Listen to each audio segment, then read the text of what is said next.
हेर्नुहोस् है पानी परेर चाहिँ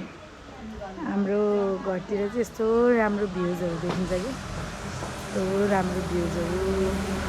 मलाई त कस्तो मनमा कति रमाइलो भइरहेको थियो यो भ्युजहरू देखेर त्यही भएर मलाई यो भिडियो बनाउन मन लाग्यो यो चाहिँ मेरो घरबाट चाहिँ मनोकामना यहाँ देखिन्छ है यसरी देखिन्छ अनि यो चाहिँ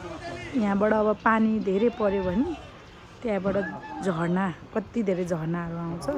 त्यो चाहिँ मार्कीचोक हो यो मेरो घर हो है अब यो हाइवेमा छ मेवाहरू नि यति धेरै पाकेको छ यहाँ जङ्गल यो जङ्गलमा चाहिँ सबैजनाहरू घाँस काट्न जानुहुन्छ म पनि गर्थेँ कुनै बेला कुनै समय होइन हेर्नुहोस्